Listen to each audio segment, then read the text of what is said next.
name is Mark, and I run an organization that does videos for nonprofits. I am rating Adobe Captivate, and I rate it 4 stars. And for more reviews, you can click below. I had a job for a client where they needed a digital learning course authored in the SCORM 1.2 format, and I had never specifically done that before, but I did some searching online and found that it was relatively an easy process to do.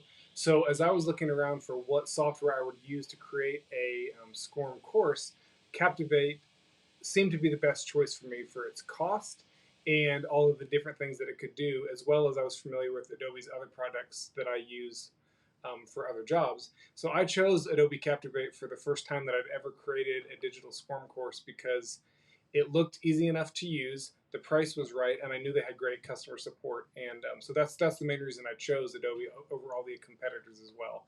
Plus, they had flexible pricing. I could pay month to month instead of having to just buy a whole software.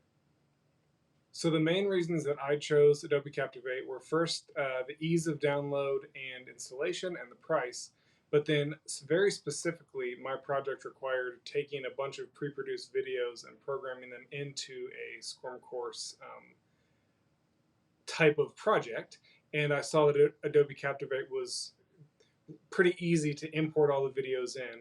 As well, my client had some PowerPoint slides that needed to be incorporated into the project.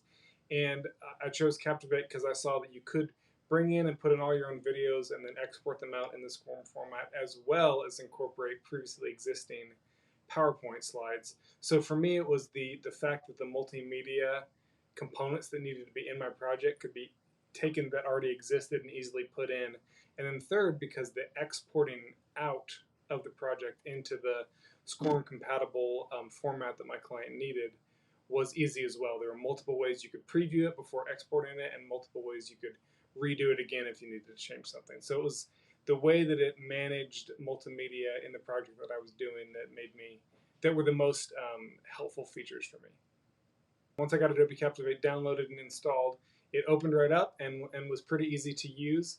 The only trickiness to it was it's separately billed from Adobe Creative Cloud. So if you have other Adobe services, when I specifically signed up, it was a different billing structure and setup from that. So that was a little confusing at first, but then I figured it out. And then once I got it loaded, it was pretty easy to get started, and I figured it out on my own. I will say I then got an email that first week from Adobe customer support asking if I needed help in case I had problems using it, but I didn't need help because I'd already figured it out, but it was nice to know that someone was there offering assistance if it was needed. So relatively simple to get started if you can figure out new softwares. It wasn't that hard to start, just a little tricky on the billing part right at the beginning, but that's about it.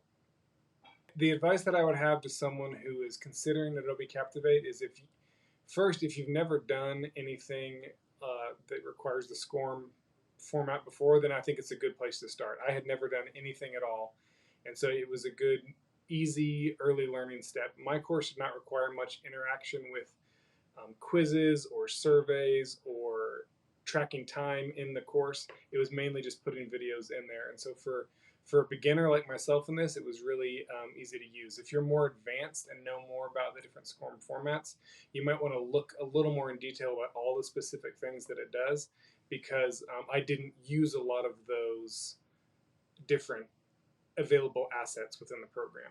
I do know that it hasn't been updated since 2019, I think, or the current most new version is 2019, so you'll want to double check to make sure everything you are using is compatible if you have done a lot more of this than I had. But for me, it was a great fit, and I would just say know what your output needs to be and make sure Captivate can do it, and that's the main thing I'd look out for.